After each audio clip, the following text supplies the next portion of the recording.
Education purpose academy YouTube চ্যানেলে তোমাদের সকলকে স্বাগত। আজকে আরও একটি চাকরির বিজ্ঞপ্তি নিয়ে এসেছি।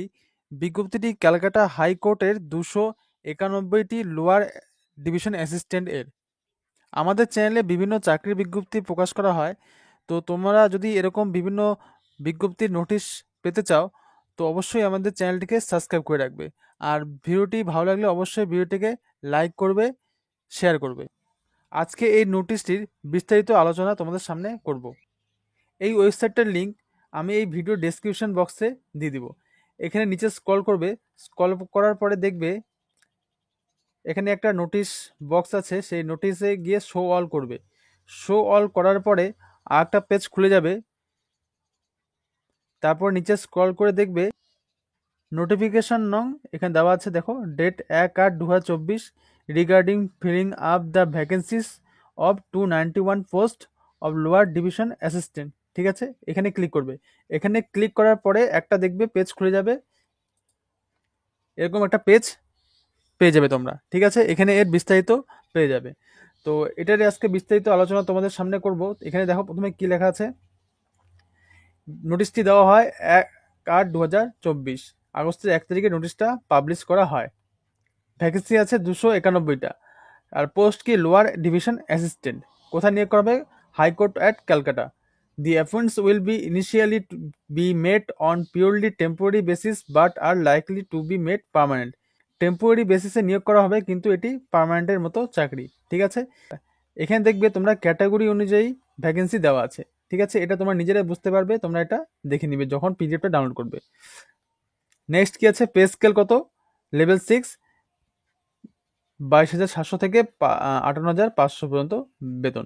ঠিক আছে, এডুকেশনের কোয়ালিফিকেশন কি লাগবে? Must have passed in the higher secondary examination, মানে 12 পাস থাকতে হবে কোনো রিকগনাইজড ইউনিভার্সিটি বা বোর্ড থেকে। Next, must have knowledge in the vernacular of the state, মানে তোমাকে এই ওয়েস্ট বেঙ্গল স্টেটের বাংলা মাতৃভাষা তোমাদের জানতে হবে। ঠিক আছে, এজ লিমিট কত থাকতে হবে? 18 থেকে 40 বছরের মধ্যে থাকতে হবে। 1 জানুয়ারি 2024 মধ্যে তোমাদের জানি বয়স 18 থেকে 40 মধ্যেই থাকে। এসসি বা এসটি হয়ে থাকে তাহলে অবশ্যই রিল্যাক্সেশন পাবে, অর্থাৎ এসসি এসটিরা 35 বছর পর্যন্ত অ্যাপ্লাই করতে পারবে। ঠিক আছে, এক্স সার্ভিসম্যানের যে রুলস আছে সেই রুলস অনুযায়ী তারা অ্যাপ্লাই করতে পারবে। Age just recorded in the admit card, মানে অ্যাডমিট কার্ডে যে এজটা আছে সেই এজটাই ধরা হবে। Next, the following categories of sportsman shall be considered meritorious. যাদের স্পোর্টস নিয়ে দক্ষতা আছে তারা অবশ্যই একটা রিজার্ভেশন পাবে। ঠিক আছে, এখানে দেখো রিগার্ডিং রিজার্ভেশন, এখানে এরকম সুইমিং, ব্যাডমিন্টন, বাস্কেটবল, ফুটবল এসব নিয়ে যদি দক্ষতা থাকে বা সার্টিফিকেট থাকে, সেই সার্টিফিকেটের সেলফ অ্যাটেস্টেড ফটোকপি করতে হবে। ঠিক আছে, সেই সেলফ অ্যাটেস্টেড ফটোকপি নিয়ে তোমাদের জমা করতে হবে। নেক্সট, এখানে দেখো SC ST OBC candidate of the other states shall be treated as unreserved candidate. অন্য স্টেটে যদি এসসি এসটি ওবিসি হয় তারা জেনারেল হিসাবেই গণ্য হবে, তার মানে বাইরের স্টেটও এখানে অ্যাপ্লাই করতে পারবে। The candidates belonging to SC, ST and OBC A, OBC B categories must possess the certificate in the form of prescribed by the government of West Bengal. এখানে দেখো মোড অফ সিলেকশন। ফেজ ওয়ানে কি আছে? OMR based exam হবে। Preliminary exam কত সময় আছে? 90 মিনিটের, টোটাল মার্কস 100। এখানে সাবজেক্ট দিয়ে দিয়েছে arithmetic, general knowledge and computer proficiency, কম্পিউটারের নলেজ একটু ভালো থাকতে হবে, জেনারেল ইন্টেলিজেন্স, ইংলিশ। ঠিক আছে, এই 4টা সাবজেক্টের এক্সাম হবে। There shall be total 100 question, 100টা কোশ্চেন থাকবে। And each question shall carry 1 marks, মানে প্রত্যেকটা কোশ্চেনের জন্য 1 মার্কস করে থাকবে। There shall be negative marking, negative marking আছে 1 mark for each wrong question, মানে একটা ভুল করলে 1 নম্বর কাটা যাবে এখানে। Next, the question paper shall be available in English language, ইংরেজি ভাষায় কোশ্চেনটা দেওয়া হবে। দেয়ার উইল বি 4 সিরিজ থাকবে, কোশ্চেনের 4টা। Marks obtained by the candidate in preliminary screening test shall not be carried forward in the further stages, মানে preliminary যে এক্সামটা দিলে, এক্সাম দেওয়ার পর এই মার্কসটা ক্যারি হবে না, এই মার্কসটা পাস করতে হবে। The cut off qualifying marks in phase 1 examination OMR based, OMR based exam হবে। এখান থেকে মনে করো 50% যারা পাবে তারাই ফেজ 2তে এক্সাম দিতে পারবে। ফেজ 2 হবে কম্পিটিটিভ রিটেন টেস্টের উপরে ভিত্তি করে, ঠিক আছে।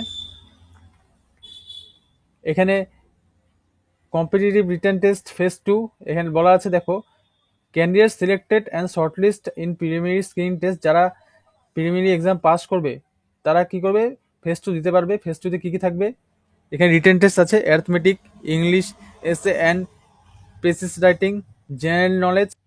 Each subject shall carry 100 marks, প্রতিটা সাবজেক্টের জন্য 100 করে মার্কস থাকবে, ঠিক আছে। এখানে 3টে সাবজেক্ট দেওয়া আছে, 3টে সাবজেক্টের জন্য 300 মার্কসের এক্সাম হবে, 3 ঘন্টা সময় থাকবে। Candidate securing 40% of the marks of each of 3 subject, মানে প্রতি সাবজেক্টে 40% করে মার্কস লাগবে এখানে।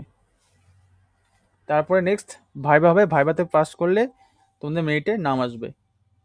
ভাইবা হবে কত মার্কসের, 100 মার্কস। এক্সামিনেশন ফিস কত আছে এখানে, SC for state of West Bengal, ST for state of West বেঙ্গলের জন্য আছে এক্সামিনেশন ফিস 400 টাকা। নেক্সট হচ্ছিল যারা আদার্স ক্যাটাগরি তাদের হচ্ছিল এক্সামিনেশন ফিস 800 টাকা। একবার যদি তোমরা ফিস পেড করে দাও আর রিফান্ড হবে না। এক্সামিনেশন সেন্টার কোথায় আছে দেখো, মেদিনীপুর, বর্ধমান। তারপরে এখানে দেখো নর্থ বেঙ্গলে কোথায় আছে, এটা সাউথ বেঙ্গলের। এখানে নর্থ বেঙ্গলে কি আছে, শিলিগুড়ি, জলপাইগুড়ি, কলকাতা। ডেট আর ভেন্যু তোমাদের জানিয়ে দেওয়া হবে। এক্সাম হবে দুপুর 12টা থেকে 1টা 30 পর্যন্ত, ঠিক আছে। তোমরা অ্যাডমিট কার্ডের ডেট অফ ভেন্যুটা জেনে যাবে। কোনো রকম বাই পোস্টে অ্যাডমিট কার্ড পাবে না, তোমাদের অ্যাডমিট কার্ড অ্যাডমিট কার্ড পাবে, অর্থাৎ ওয়েবসাইট থেকে তোমাদের ডাউনলোড করে নিতে হবে। তোমাদের এই ওয়েবসাইটে দেওয়া আছে, এই ওয়েবসাইটটা ফলো করতে বলেছে, এই ওয়েবসাইটে তোমরা সব আপডেট পেয়ে যাবে। নেক্সট কি আছে দেখো, তোমাদের বারবার বলেছে যে মাধ্যমিকে যে অ্যাডমিট কার্ডে যে ডেট অফ বার্থ আছে সেই ডেট অফ বার্থটাকেই ধরা হবে। আর এক্সাম দেওয়ার সময় অবশ্যই তোমরা কোনো একটা অরিজিনাল আইডি কার্ড নিয়ে যাবে, যে আধার কার্ড বা driving licence, passport, pan card, যেটা খুশি একটা নিয়ে যাবে। যাই হোক, এখানে দেখো ডেট, অ্যাপ্লাই করার ডেট শুরু হবে 5/8/2024 থেকে, শেষ হবে 26/8/2024-এ। এখানে ইনস্ট্রাকশন দেওয়া আছে কিভাবে তোমরা অ্যাপ্লাই করবে। তো অবশ্যই তোমরা অ্যাপ্লাই করতে পারো, চাকরিটা একদম পার্মানেন্ট চাকরি। যদিও ওরা বলুক কন্ট্রাকচুয়াল, এখন বেশিরভাগ চাকরি কন্ট্রাকচুয়াল বেসিস পার্মানেন্ট নেওয়া হয়। তো তোমরা এটা অবশ্যই অ্যাপ্লাই করতে পারো। আর এখানে হেল্পলাইন নাম্বার দেওয়া আছে, যদি কোনো এরপরে অসুবিধা হয় অবশ্যই কমেন্ট বক্সে জানাবে। আর ভিডিওটি যদি ভালো লাগে অবশ্যই ভিডিওটিকে লাইক করবে, শেয়ার করবে বন্ধুদেরকে। তোমার দরকার যদি না থাকে, মনে করো যে তোমার কোনো ক্যান্ডিডেট আছে, সেই ক্যান্ডিডেটকে তোমরা এটা শেয়ার করে দিতে পারো। তো আমাদের চ্যানেলে এরকম বিভিন্ন চাকরির আপডেট দেওয়া হয়, এরকম বিভিন্ন ভিডিও পেতে অবশ্যই চ্যানেলটিকে সাবস্ক্রাইব করে রাখবে। তো আজকে এখানে শেষ করছি, থ্যাংক ইউ।